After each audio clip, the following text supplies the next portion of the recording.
Hello everyone, welcome to अवलोकन IAS.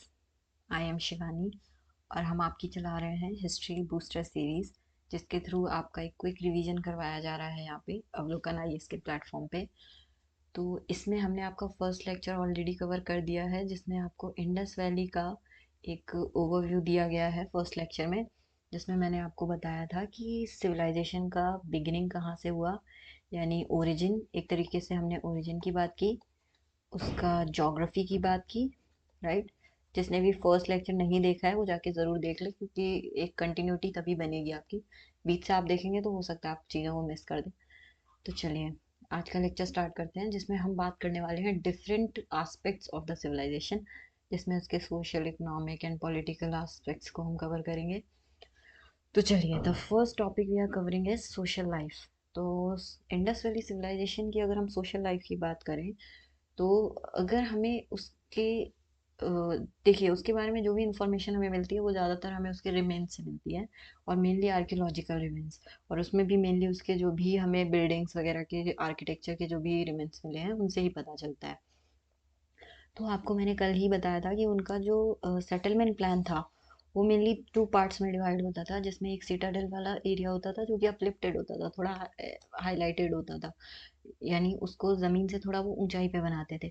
जबकि जो दूसरी तरफ का सेटलमेंट होता था उसको ऐसा माना जाता है कि वो आम पब्लिक के लिए था, यानी नॉर्मल सेटलमेंट था। तो इसलिए इनमें थोड़ा सा फ़र्क देखने को मिलता है, और यही जो डिफरेंस है इसी को हम उनकी सोशल लाइफ पे भी अप्लाई कर सकते हैं। ऐसा हिस्टोरियंस ने एक व्यू बनाया है कि जो उनकी कल्चरल जो भी डिफरेंसेस देखने को मिलेंगे वो मेनली इसी पे बेस्ड है कि किस तरीके से उनकी सोसाइटी रन कर रही होगी। यानी there was a stratification in society, and people were from different status. The upper strata was also there and the lower strata was also there. So इस तरीके से हम वहाँ पे देख पा रहे हैं कि सोशल लाइफ में भी हमें फ़र्क देखने को मिल रहा है वहाँ पे, है ना। और अगर हम उसकी सोशल लाइफ को और ज़्यादा डिटेल में देखें, तो देखिए उसमें हमें ये एक चीज़ समझ में आती है कि डिफरेंट डिफरेंट आर्टिफैक्ट्स हमें मिले हैं, है ना। तो उससे पता चलता है कि वहाँ पे डिफरेंट क्राफ्ट्स ज़रूर रही होंगी, है ना। जैसे आपको पता है बीड मेकिंग एक वन ऑफ द क्राफ्टमैनशिप थी वहाँ पे। इसके अलावा मेटल वर्क होता था, है ना। और इसके अलावा आप जैसे जानते हैं कि ब्रिक्स यानी मेजनरी का काम बहुत अच्छे से हो रहा था, तभी तो इतना इतने बड़े लेवल पे आपको ब्रिक्स के आर्किटेक्चर मिल रहा है ना।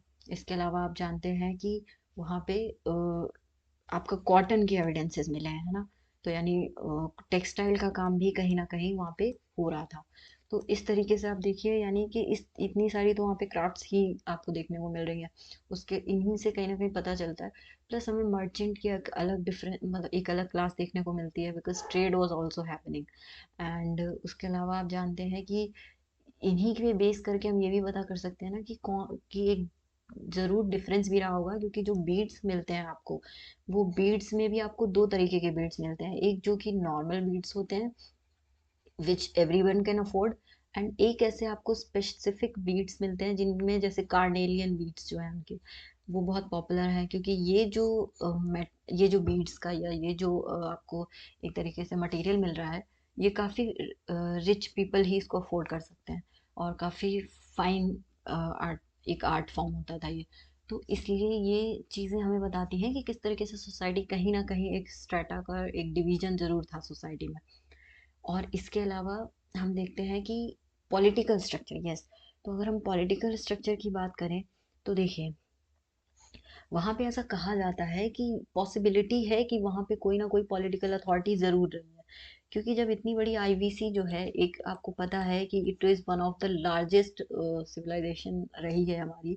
तो इतनी बड़ी सिविलाइजेशन प्लस इतनी सारी साइट्स, और इतनी सारी साइट्स में भी आपको एक ही तरीके की क्राफ्ट्स मिल रही हैं, एक ही तरीके का ट्रेड, मतलब ट्रेड भी इतने बड़े लेवल पे वहाँ पे मैनेज हो रहा है।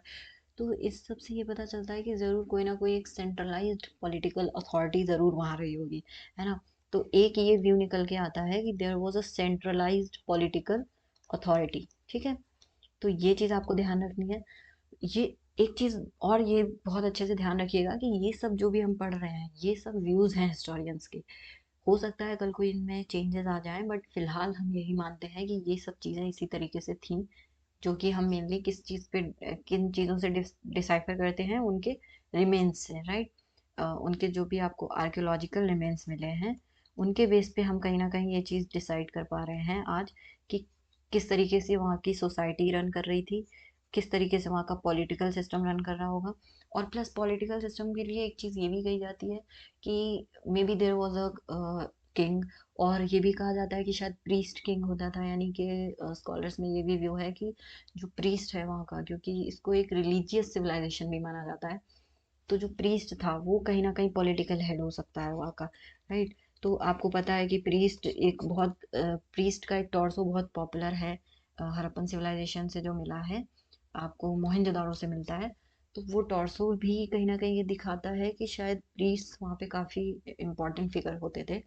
इसके अलावा यूनिफॉर्मिटी इन आर्ट क्राफ्ट जो देखने को मिल रहा है, यानी आपके चनू और लोथल में देखिए बीड मेकिंग का काम हो रहा था, ठीक है। मतलब दो मेन साइट्स तो यही हैं, लेकिन यहाँ पे काम होके और सब जगह पे उसकी अवेलेबिलिटी करा पाना, ये एक बहुत बड़ी अपने आप में एक चैलेंज है, जो कि एक सिविलाइजेशन, वो भी आज से लगभग 5,000 साल पहले रन कर रही थी, है ना। 5,000 साल बैक अगर जाएंगे तो उस टाइम पे इस तरीके की चीज़ों को पॉसिबल कर पाना, तो इसके लिए कहीं ना कहीं ये माना जाता है कि there was a centralise system. तो ये एक बहुत इंपॉर्टेंट पॉइंट है, तो ये आप लोग याद रखेंगे। प्लस ट्रेड, मैंने अभी बताया आपको, ट्रेड देखिए आपको पता है कि लोथल से हो रहा था, राइट। और लोथल जो आपको पता है कि गुजरात का जो ये वाला क्षेत्र है, यहाँ से ट्रेड हो रहा था, और डिफरेंट डिफरेंट एरियाज तक आपको ट्रेड देखने को मिल रहा था। जैसे कि आपने मैंने कल भी बताया था कि मेसोपोटामिया में रेफरेंसेस मिलते हैं, वहाँ की सील्स पे मिलते हैं, वहाँ पे आपको हड़प्पा की सील्स मिली हैं। ऐसे ही आपको बहरीन है, आपका दिलमुन है, इन एरियाज में भी, यानी पर्शियन गल्फ वाले एरियाज में भी आपको मेसो इंडस वैली के एक तरीके से सिंबल्स मिलते हैं, वहाँ पे साइंस मिल रहे हैं, सील्स मिल रही हैं। तो ये आपको कहीं ना कहीं बताता है कि ये ट्रेड रिलेशंस इनके इन कंट्रीज से भी थे। तो इस सब को आप लोग ध्यान रखेंगे। प्लस अगर हम रिलीजन की बात करें तो देखिए सोशल लाइफ में इनका रिलीजन भी एक इम्पॉर्टेंट एस्पेक्ट है। ऐसा माना जाता है कि जो उनकी रिलीजियस लाइफ थी, कल ही मैंने आपको एक फिगर दिखाया था, let me show you again. Yes, ये फिगर मैंने कल आपको दिखाया था। इसमें ये जो बीच में डाइटी बैठे हैं, मतलब इनको कहा जाता है कि मतलब कंसीडर्ड, इनको पशुपति बोला जाता है वैसे तो, है ना। और इस सील को भी मैंने कल भी बताया था आपको, पशुपत सील बोला जाता है। और अगर हम इनको दूसरे नाम से जाने तो ही is known as proto Shiva, ठीक है, यानी आद्य शिव, यानी शिवा का जो इनिशियल फॉर्म है वो ये माने जाते हैं। क्योंकि आपको पता है कि हम शिव को किस फॉर्म में पूजते हैं, कि वो एनिमल्स के गॉड हैं, है ना। आज भी आप देखिए शिव के साथ डिफरेंट डिफरेंट एनिमल्स रहते हैं, नंदी बैल है, प्लस आपके टाइगर्स की वो स्किन लेते हैं, स्नेक रहता है। तो इस तरीके से हम देख सकते हैं कि यही रेफरेंस कहीं ना कहीं आपको इंडस वैली में भी मिल रहा है। तो ये कहा जाता है कि maybe he was the proto Shiva, he was known as Pashupata. तो इस बारे में ये चीज़ आप लोग याद रखेंगे। इसके अलावा देखिए, ऐसा माना जाता है कि मेल एंड फीमेल दोनों तरीके के उनके गॉडेस होते थे, बट जो फीमेल फिगर्स हैं वो हमें ज़्यादा मिले हैं वहाँ से, हड़प्पन सिविलाइजेशन से। और इसीलिए ऐसा भी माना जा रहा है कि जो हड़प्पन सिविलाइजेशन है वो कहीं ना कहीं मैट्रियार्कल रही है अपने नेचर में, ठीक है। It is not completely accepted yet, but फिर भी हम एक एक इन्फेरेंस ये भी निकलता है कि वहाँ की जो भी फीमेल डाइटीज, जो इतने फिगर्स मिले हैं वहाँ से, तो उसके बेस पे हम ये कह सकते हैं। Plus they use to worship mother goddess, है ना। मदर गॉडेस कौन होती थी, और वो आपकी फीमेल डाइटीज ही हैं। प्लस इसके अलावा वो मदर अर्थ को भी बहुत मानते थे, यानी अर्थ को भी वो एज प्रोटेक्टर, एज उनकी, जिसने सब चीज़ को बनाया, यानी अर्थ ही गिवर है। हर चीज़ को वो उसी से क्रिएट क्रिएट हो रही है, चाहे आप फूड की बात करें, चाहे एग्रीकल्चर की बात करें, आप रिवर्स की बात करें, सब कुछ उसी में पॉसिबल है। तो कहीं ना कहीं अर्थ को भी वो वर्शिप कर रहे थे इस फॉर्म में, ठीक है। और अर्ली फॉर्म ऑफ जो योगा, या जो आपके, इसको दूसरी लैंग्वेज में बोलें तो आपको फैलस वर्शिप का भी सिंबल यहीं से मिलता है, राइट। फैलस वर्शिप के भी रिमेन्स मिलते हैं। फैलस वर्शिप इज व्हाट, लिंग लिंग लिंग पूजा जो होती है ना। शिवलिंग जिनको हम आज भी मानते हैं, वो कहीं ना कहीं उसके रेफरेंस आप देखिए इंडस वैली में भी मिल रहे हैं, ठीक है। तो इसके अलावा वो किसको पूछते थे, ट्रीज वगैरह को भी पूछते, यानी एनवायरनमेंट को भी लेके काफ़ी वो थे वो लोग। तो जैसे पीपल वगैरह के ट्रीज हैं, इनको भी वो कहीं ना कहीं वर्शिप कर रहे हैं। तो ये सब चीज़ें आप लोग याद रखेंगे, अगर इनसे कुछ इस तरीके का क्वेश्चन आता तो आपको पता होना चाहिए, राइट। चलिए, moving on to the next topic, this is economic activities. तो इकोनॉमिक एक्टिविटीज़ की बात करें तो देखिए, agriculture is the main occupation. जैसे कि हम बात ऑलरेडी कर चुके हैं, कल ही मैंने आपको बताया कि नियोलिथिक एज जो है वही आपका कहीं ना कहीं ट्रांसफॉर्म होता है।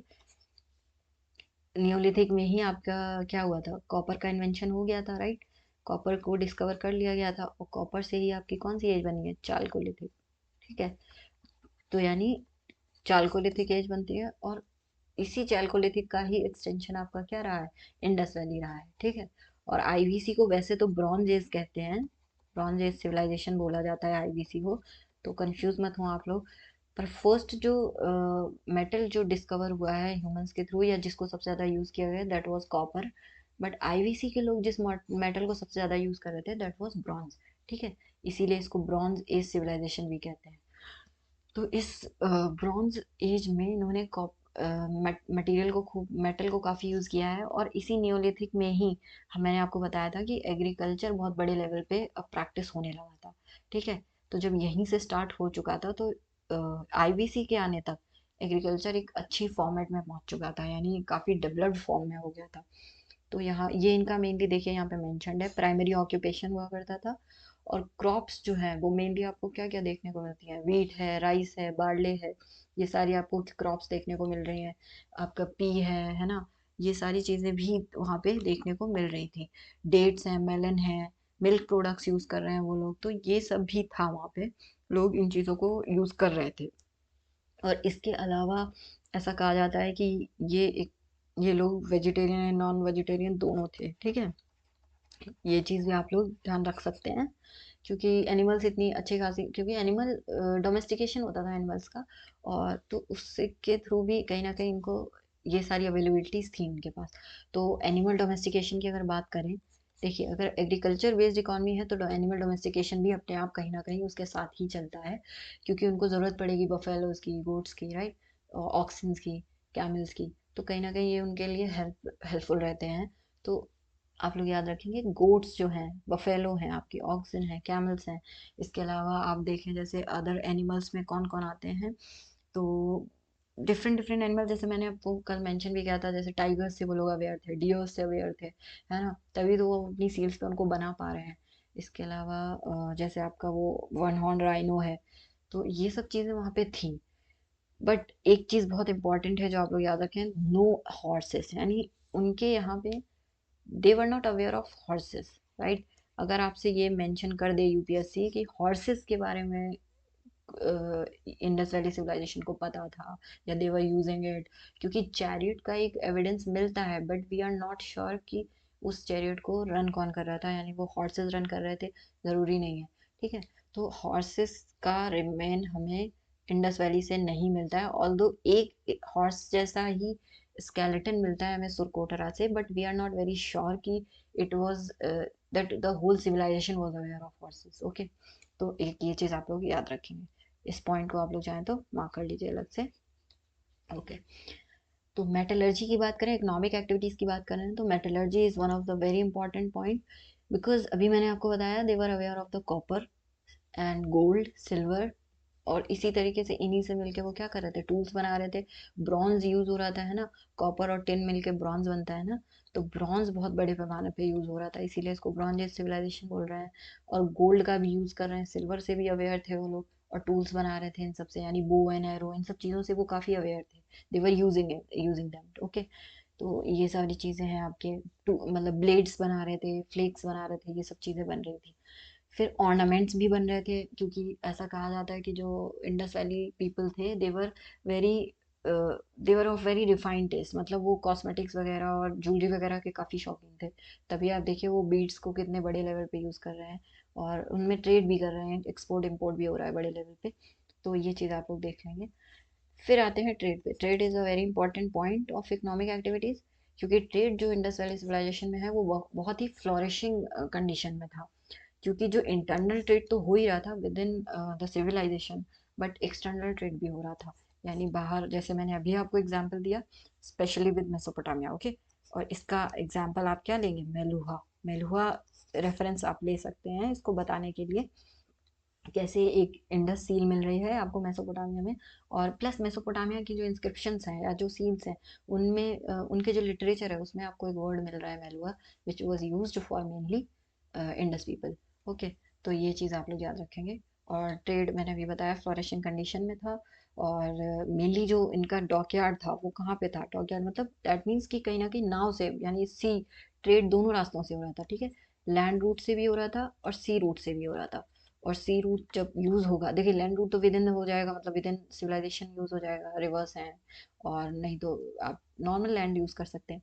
बट सी के थ्रू अगर कर रहे हैं तो आपको लोथल है आपका, ठीक है, और कुंतासी था, इन सब एरिया से यूज़ हो रहा था, ठीक है।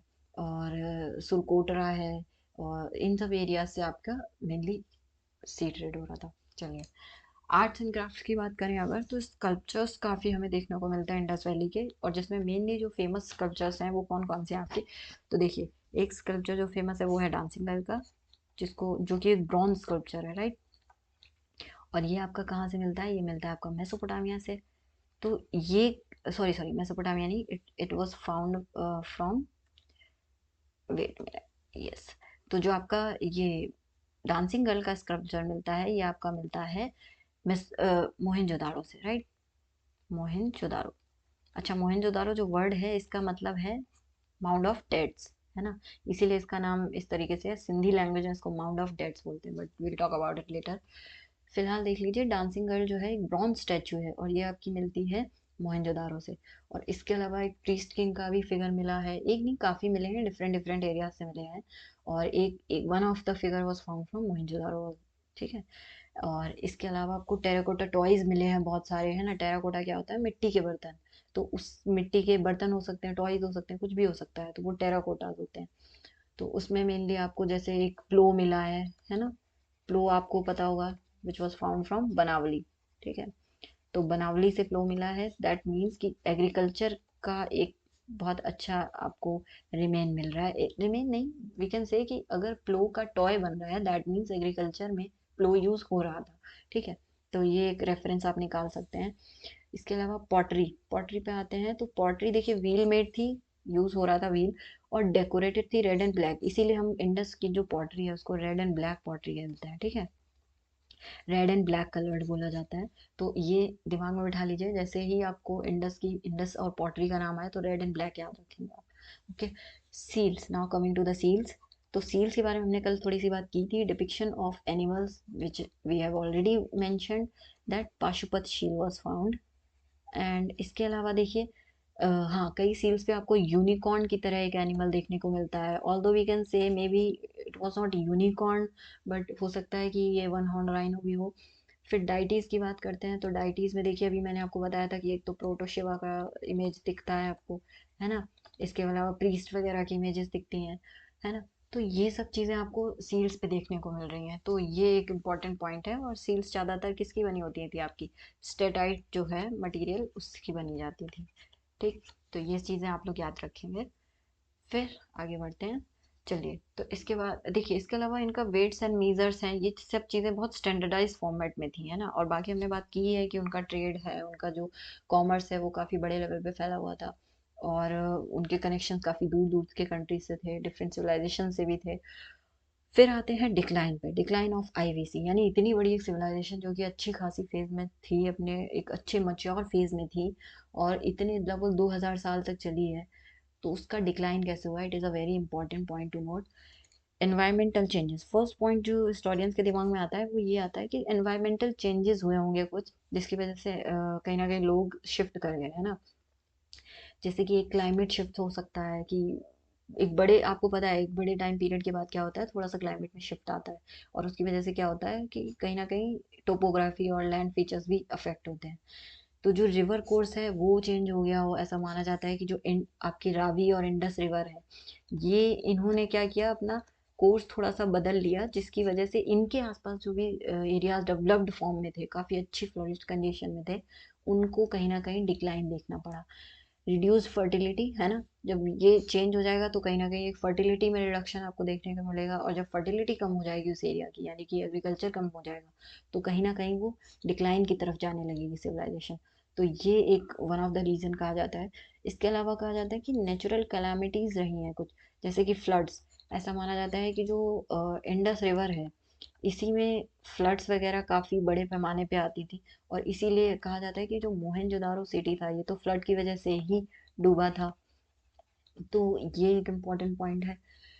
तो इसने भी हो सकता है। और अर्थक्वेक, ऐसा हमें कोई एज सच एविडेंस मिला नहीं है अर्थक्वेक का, बट ऐसा मानते हैं स्टूडेंट्स कि मे बी अर्थक्वेक आया हो इस क्षेत्र में, क्योंकि आपको पता है कि जो कक्ष का क्षेत्र है वो अर्थक्वेक प्रोन जोन में आता है, तो हो सकता है कोई अर्थक्वेक आया हो जिसकी वजह से ये इस एरिया को डिस्टर्ब कर दिया इसने।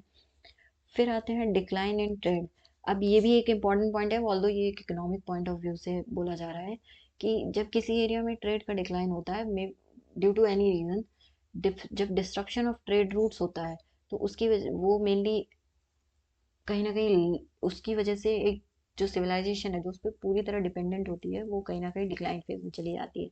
और ये डिसरप्शन ऑफ ट्रेड रूट्स हो क्यों रहा है? क्योंकि एनवायरमेंटल फैक्टर्स इस तरीके के आपको देखने को मिले, जैसे कि मैंने अभी बताया, नेचुरल कैलामिटीज एंड कुछ शिफ्ट हो गया है क्लाइमेट में।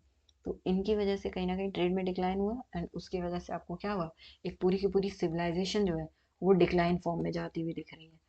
तो ये हमने आज बात की इंडस वैली सिविलाइजेशन के बारे में, और मेनली इस पे बात की। देखिए, agriculture is very important for a civilisation to grow. जब एग्रीकल्चर होगा तो सरप्लस होगा, है ना। देखिए, पूरा एक एक ये आप पैटर्न याद कर लीजिए कि जो भी पुरानी सिविलाइजेशन थी वो रिवर्स के किनारे डेवलप हो रही थी, है ना। तो रिवर्स के किनारे इसीलिए डेवलप हो रही थी ताकि वो फर्टिलिटी मेंटेन कर सके, और उस तभी वहाँ पे एग्रीकल्चर अच्छी फॉर्म में होगा, है ना। और एग्रीकल्चर ज़्यादा होगा तो सरप्लस होगा, और सरप्लस होगा तभी आप क्या कर पाएंगे, ट्रेड कर पाएंगे। तो ये एक पूरा साइकिल है, और इसमें से कुछ भी डिस्टर्ब होगा तो कहीं ना कहीं पूरी की पूरी साइकिल डिस्टर्ब होगी। और जब ट्रेड अच्छी कंडीशन में होगा, तभी आपकी क्या होगा, एक तरीके से ग्रोथ होगी, है ना। तो वो ग्रोथ कहीं ना कहीं डिस्टर्ब होती दिख रही है आपको यहाँ पे। तो ये फॉर्मेट इसी तरीके से आप लोग याद रखें, although it is a cycle, but मैंने आपको एक एरो फॉर्मेट में दिखा दिया है इसको। तो ये पॉइंट आप लोग बहुत अच्छे से याद रखेंगे। तो यही था इंडस वैली सिविलाइजेशन के बारे में। आज हमने इसके economic economic, social, art and craft and decline की बात की है। तो आज का लेक्चर यहीं पे ख़त्म करते हैं। अच्छा, एक इम्पॉर्टेंट इन्फॉर्मेशन आपको दे देते हैं कि अगर आपको 1-to-1 मेंटरशिप प्रोग्राम चाहिए है, जिसमें आपको प्रॉपरली बताया जाएगा कि प्रीलिम्स की तैयारी किस तरीके से करनी है, और कई बार डाउट्स रहते हैं स्टूडेंट्स के मन में, और वो बड़ी बड़ी महंगे जो भी कोर्सेज होते हैं उनको अफोर्ड नहीं कर सकते, तो आपको बहुत ही नॉमिनल प्राइसेस में आपको मेंटरशिप 1-to-1 प्रोवाइड किया जाएगा, जिसमें आपके डाउट सॉल्विंग सेशंस होंगे, पीवाईक्यू एनालिसिस होगा, है ना। और सब्जेक्ट वाइज आपको स्टडी प्लान दिया जाएगा। तो ये सब चीज़ें आपको प्रोवाइड की जाएंगी। आप चाहें तो इसके बारे में क्वेरी आप अपने इस व्हाट्सएप नंबर पे दे सकते हैं। बाकी आप हमारे चैनल को सब्सक्राइब करिए, शेयर करिए वीडियोज़ को। Thank you so much.